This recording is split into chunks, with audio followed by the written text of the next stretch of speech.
Waouh, franchement les gars, le duo Zanka-Rudo est vraiment incroyable.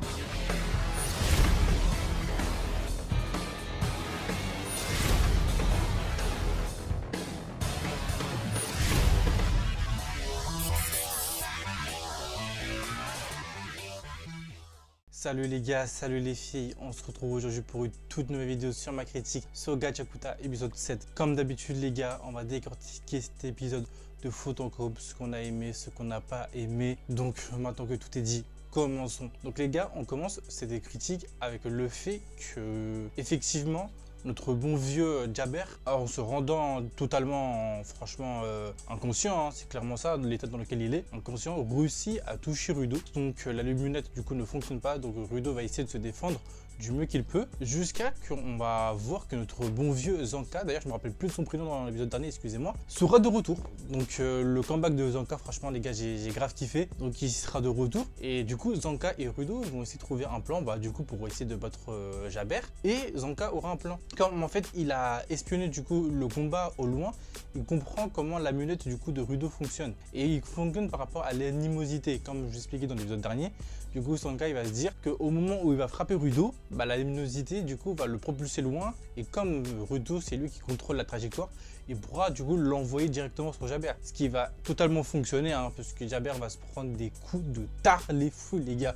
Franchement j'ai grave kiffé, il va se prendre des coups de tarlé fou, ce qui va permettre du coup à notre bon vieux Zanka de lui mettre pas mal de dégâts. Mais bon, comme on peut le voir durant l'épisode, on n'a pas forcément l'impression que ça fait extrêmement beaucoup de dégâts à Jaber, malgré qu'en vrai de vrai, même s'il revient dans sa forme normale et qu'il soit plus inconscient, le frérot, j'ai l'impression qu'il tank franchement très bien sa défense quand même. Et c'est là que je me rends compte que franchement, le poison, franchement, je sais pas il le booste à quoi, mais c'est une dinguerie. C'est une dinguerie parce que à ce point-là, pour de autant être au taquet, franchement, c'est dingue, c'est juste dingue. Moi, ce que j'ai bien aimé durant cet épisode aussi, c'est les frames que je trouve franchement stylés durant le combat, où franchement, t'as des frames par-ci par-là de Zanka ou même de Rudo, peut-être même de Jaber, que je trouve mais tellement bien.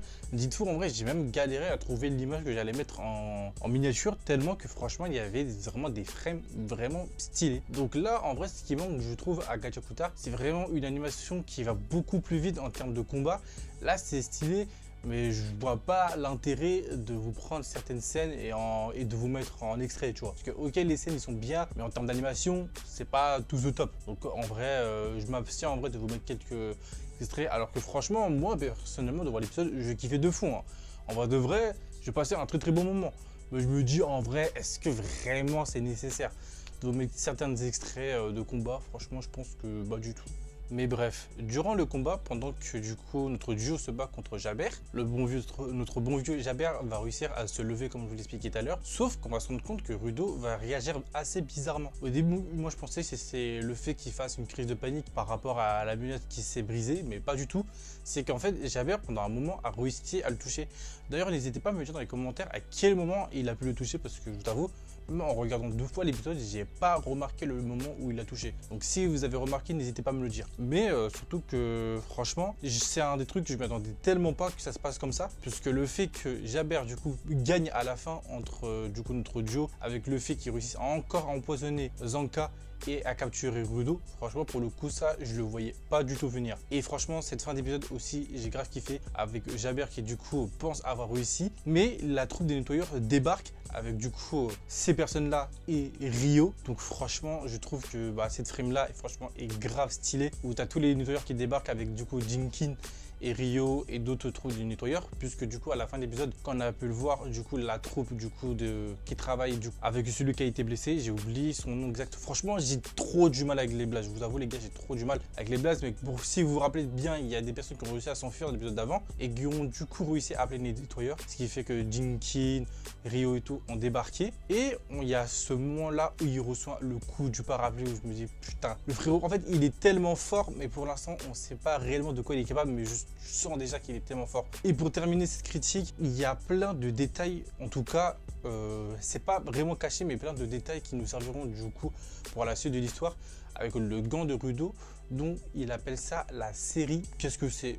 Franchement, je sais pas du tout les gars. Je suppose que dans l'épisode de peut-être suivant, ça va être expliqué puisque là du coup on n'est que la critique 7. Alors que je pense que là actuellement on doit être à l'épisode 10. Donc je vais essayer de rattraper tout ça vite en vrai pour être à jour. Parce que je pense même pour vous, je pense que c'est le mieux. Mais bref, au moment où Jabber du coup décide d'aller attaquer du coup les nettoyeurs, au même moment, il y a un nouveau personnage qui débarque et qui se nomme Shitori ou Shitori. Je sais pas comment on prononce ça, je vous avoue. Et qui bloque du coup Jabber et qui lui dit qu'il est l'heure de rentrer sauf que lui veut se battre. Et elle dit une phrase très importante que le boss s'est mis à sourire. Et on sait pas pourquoi du coup Jabber, on sait pas s'il est énervé, excité ou il se dit bon bah franchement autant rentrer. Mais on comprend que du coup il décide d'arrêter et c'est là que du coup il va parler du gant de Rudo. Donc c'est pas exactement ce que c'est, mais vu l'expression faciale de Dinky, on peut comprendre que lui en sache un peu plus par rapport aux autres. Et du coup il y a Jabber et Shitori qui décident de prendre un portail bizarre et de s'en aller. Et du coup on a cette fin d'épisode où il y a notre bon vieux Gris, voilà c'est bon je me rappelle son blaze, qui est au sol et qui dit à Rudo que c'est pas grave par rapport à la minute et que si il a pu gagner face à notre bon vieux Jabber, bah franchement ils s'en fichent. Donc l'épisode se termine sur lui qui est littéralement allongé au sol, on sait pas s'il est mort. On le découvrira du coup dans le prochain épisode. Donc les gars, les filles, c'est déjà la fin de ces critiques. N'oubliez pas de commenter, liker et partager. Et on se dit à la prochaine pour une prochaine vidéo. Salut tout le monde.